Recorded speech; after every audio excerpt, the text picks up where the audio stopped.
जय हिंद दोस्तों। इस वीडियो में पटना में कल जो मर्डर हुआ है उसके बारे में हम लोग बात करेंगे। कल पटना में रात के 11:30 बजे पटना के बहुत बड़े बिजनेसमैन, उद्योगपति आप कह सकते हैं, गोपाल खेमका को निर्मम तरीके से गोली मार दी गई, सर में गोली मार दी गई। पूरा बिहार व्यथित है, पूरा बिहार डर के साए में जी रहा है। ये अगर जंगल राज नहीं है तो क्या है? मैं तो बोलूंगा कि ये महाजंगल राज है। इसके क्रोनोलॉजी को आप समझिए कि गोपाल खेमका, जो कि पटना के एक बड़े ही प्रतिष्ठित बिजनेसमैन थे, उनको उनके घर के गेट के बाहर गोली मार दी जाती है। और जो गोली मारता है वो स्कूटी से आता है और गोली मार के चला जाता है। सर में गोली मारी जाती है।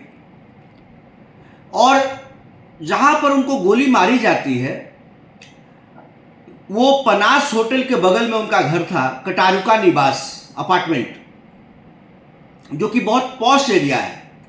पटना के हु इज हु वहां पे रहते हैं। गांधी मैदान थाना 500 मीटर की दूरी पे भी नहीं है, 500 मीटर से भी कम दूरी है। एसएसपी का घर है बगल में, डीएम का घर है बगल में।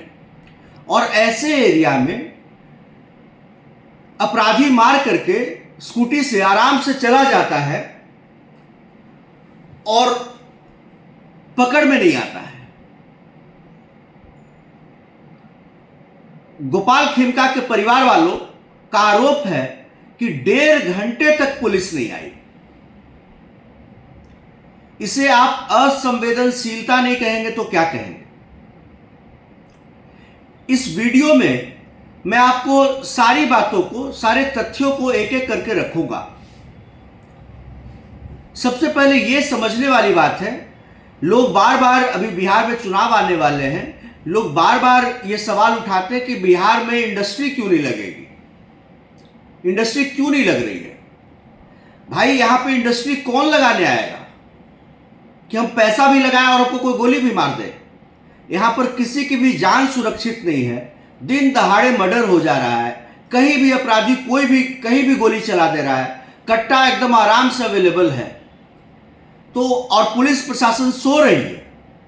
आप इमेजिन करिए कि कहीं पे मर्डर होगा और 1.5 घंटा तक कोई वहां पर नहीं पहुंचे पुलिस प्रशासन का।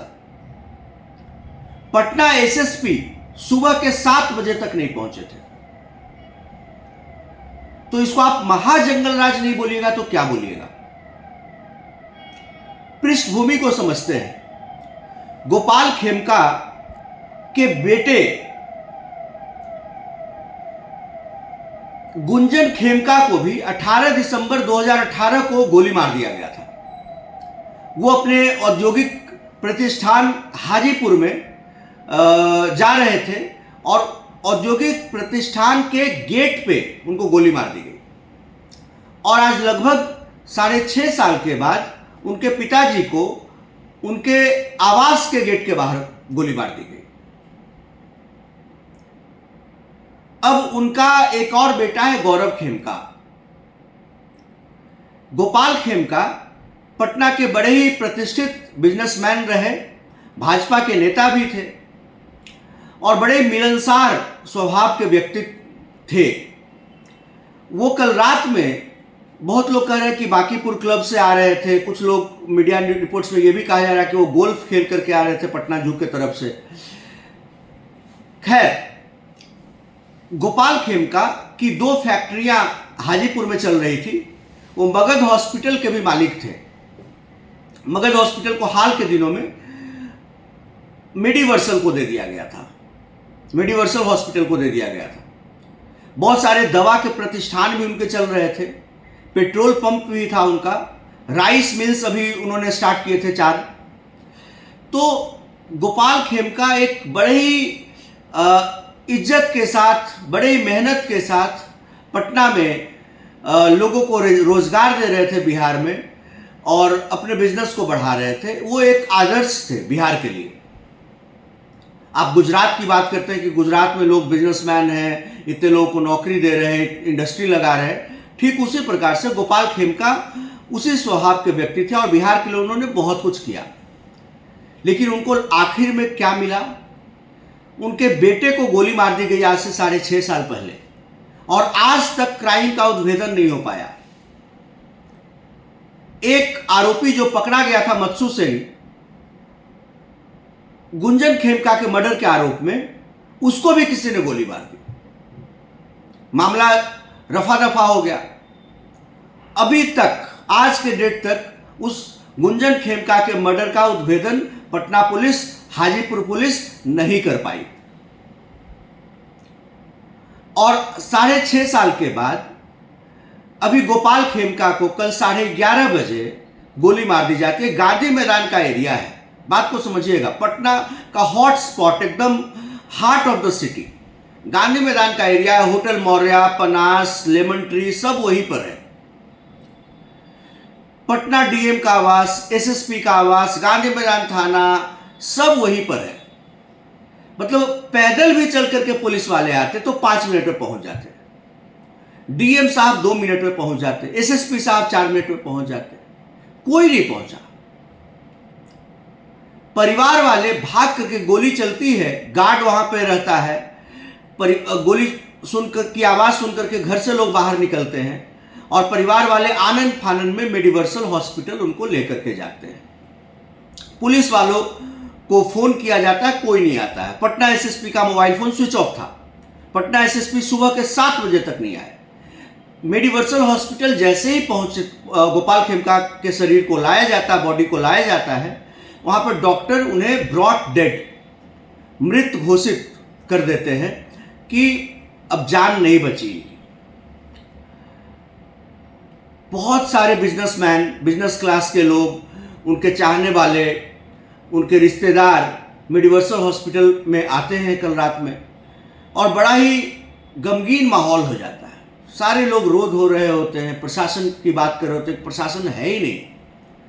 अगर हार्ट ऑफ द सिटी में इस तरह का क्राइम हो रहा है तो आप समझ सकते हैं कि गांव में क्या हाल होगा, छोटे छोटे जिलों में क्या हाल होगा। आज बिहार में कोई सुरक्षित नहीं है। मुख्यमंत्री अचेत अवस्था में, इतनी भी संवेदनशीलता नहीं बची है कि वो पीड़ित परिवार से जाकर के मिले। मैं खुद मुख्यमंत्री के गृह जिले से आता हूं, लेकिन मुझे ये कहने में कोई आपत्ति नहीं है कि आज मुख्यमंत्री बिल्कुल बेकार हो चुके हैं। कंट्रोल नहीं है उनका क्राइम पे, लॉ एंड ऑर्डर पे बिल्कुल भी कंट्रोल नहीं है। आप याद करिए, आखिरी बार नीतीश कुमार कब गए थे किसी भी पीड़ित परिवार को शोक संतप्ति देने? आपको याद नहीं होगा, क्योंकि गए ही नहीं। अगर गोपाल खेमका के बेटे का क्राइम का उद्भेदन हो जाता तो शायद ये मर्डर नहीं होता। कोई तो आदमी उनके पीछे पड़ा है, जिसके जो रंजिश पाले हुए मन में, जो उनके परिवार के एक एक आदमी को खत्म कर देना चाह रहा है। सिर्फ 63 वर्ष की आयु में वो चल बसे। पटना में लोग कैसे अपने आप को सुरक्षित फील करें जब इतना बड़ा आदमी सुरक्षित नहीं है? एकदम हार्ट ऑफ द सिटी में रह रहा है, वहां पे वो सुरक्षित नहीं है। कैसे अपने आप को आप सुरक्षित महसूस करेंगे? प्रशासन का इकबाल है ही नहीं, कानून राज है ही नहीं, सुशासन है ही नहीं। ये इस बार बिहार इलेक्शन में बहुत बड़ा मुद्दा होगा। मैं अभी बता रहा हूं आपको, कोई भी बिहार में हर कोई व्यथित है। पूरा सोशल मीडिया भरा पड़ा है शोक संदेश से।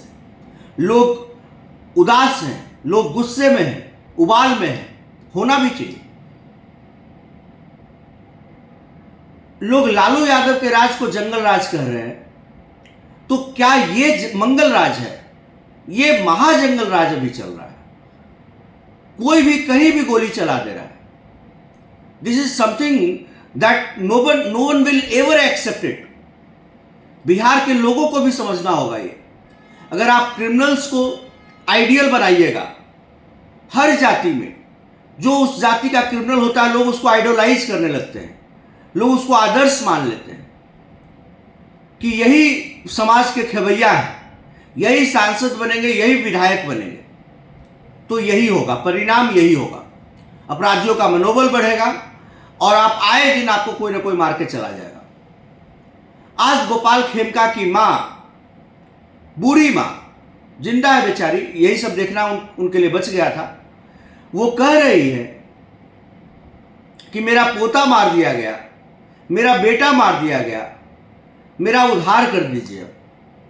बताइए, पूरा परिवार कितना रो रहा है, सदमे में है। पूरा परिवार एक तरह से दुख का पहाड़ टूट पड़ा है उनके ऊपर। एक ही परिवार में 2 लोगों की गोली मार करके मौत के घाट पहुंचा दिया जाता है सिर्फ 6.5 साल के अंतराल में। अगर गुंजन खेमका का जो मर्डर हुआ था, गोपाल खेमका के बेटे का, अगर उसका सही से इन्वेस्टिगेशन होता, सही तरीके से केस की जांच होती, तो जो आरोपी था वो पकड़ा जाता और आज ये मर्डर नहीं होता। लेकिन उसमें तो जिस आरोपी को पकड़े उसका भी मर्डर हो गया। आप क्या ही कर सकते हैं। गोपाल खेमका के परिवार वाले जब पुलिस वाले आए तो वो उनको बोल रहे हैं कि वो उनको बांस दे रहे हैं कि क्राइम सीन को आप घेर लीजिए, पत्थर दे रहे हैं, ईंट दे रहे हैं कि क्राइम सीन को आप घेर लीजिए, स्पॉट ऑफ द ऑफेंस को आप घेर लीजिए, ताकि केस को आपको समझने में मदद हो। एक जिंदा कारतूस और एक खोखा मिला है वहां से। पुलिस, बताइए, पुलिस को परिवार वाले बता रहे हैं कि क्राइम सीन को घेर लीजिए। पुलिस मतलब एक तो आई लेट से 1.5 घंटे के बाद और एकदम मतलब मूक दर्शक बनकर के खड़ी हुई थी।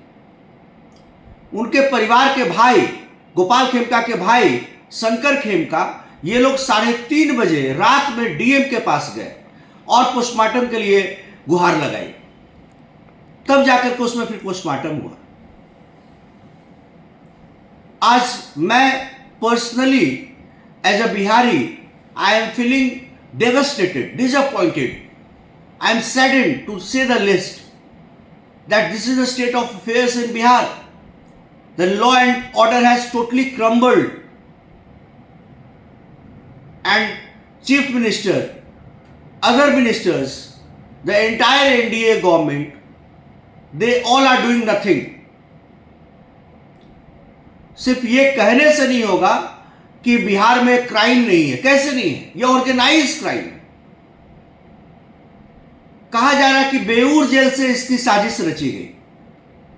तो जब बेऊर जेल, जो कि आपके पटना राजधानी का जेल है, वहां पर कैदी हैं और वहां से वो क्राइम करवा दे रहे हैं, और यहां पर पटना राजधानी में सबसे ज्यादा आईपीएस की तैनाती है, सबसे ज्यादा डीएसपी की तैनाती है, आप हाथ पे हाथ धरे बैठे रह जाते हैं, तो आप यूजलेस है। फिर आपका कोई उपयोगिता नहीं है। आज बेऊर जेल में छापा पड़ रहा है। अरे पहले छापा मारना चाहिए था।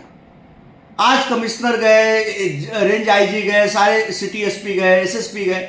अभी जब एक घटनाक्रम हो गया तब आपकी नींद खुलती है। कुछ दिन पहले स्कॉर्पियो से एक बोरिंग रोड वाले एकदम पॉश इलाके में गोली चला देता है। लॉ एंड ऑर्डर एडीजी की गाड़ी पीछे रहती है और वो पकड़ नहीं पाते, निशाना भी नहीं लग पाता सामने वाले की गाड़ी पे, और वो गोली मारते हुए फरार हो जाता है।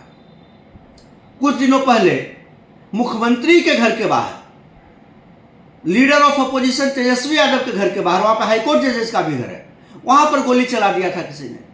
कौन सेफ है? आम आदमी की तो बात ही छोड़ दीजिए। जब यहाँ के जो गणमान्य लोग हैं, जो बड़े बड़े ओहदे पे हैं, वही सेफ फील नहीं कर रहे हैं, तो आम आदमी की तो बात करना ही बेमानी है। खैर, अभी एफएसएल की रिपोर्ट के लिए भेजा गया है, उसकी टीम आ गई है, और इस पे उप मुख्यमंत्री विजय सिन्हा और सम्राट चौधरी ने बयान दिया है कि कोई नहीं छोड़ा जाएगा। विजय सिन्हा ने तो ये भी बोला है कि एनकाउंटर की जरूरत पड़ेगी तो एनकाउंटर भी होगा, बुलडोजर चलाना पड़ेगा आरोपी के घर पे तो वो भी चलाया जाएगा। तो ये पहले से क्यों नहीं कर रहे हैं? क्यों अपराधियों का मनोबल इतना बढ़ा हुआ है? कौन बिहारी बिहार में रहना चाहेगा? आज की रियलिटी ये है कि बिहार से जो भी बाहर पढ़ने के लिए जाता है वो उधर ही रह जाता है, बिहार वापस नहीं आना चाहता। जिनके पास भी सिर्फ कमाई करने के लिए जो श्रमिक जा रहे हैं, मजदूरी करने के लिए, बिहार को तो लेबर फैक्ट्री बना दिया।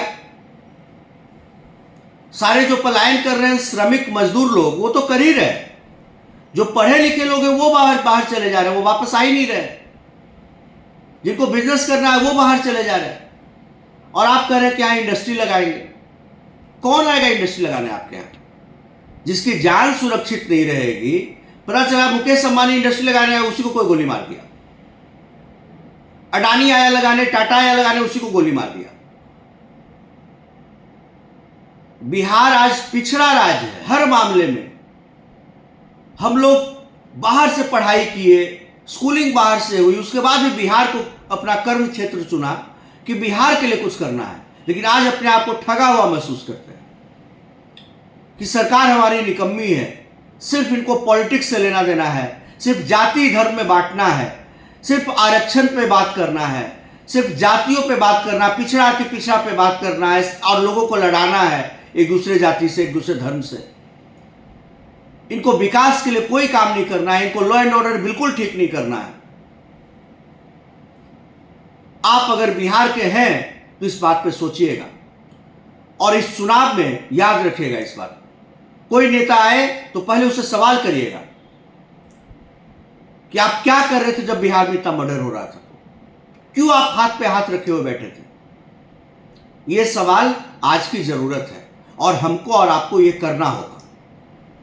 कल हम लोग एक नए वीडियो में नए इशू पे बात करेंगे, नए मुद्दे पे अपनी राय रखेंगे। ठीक है दोस्तों, मिलते हैं कल। जय हिंद, जय भारत।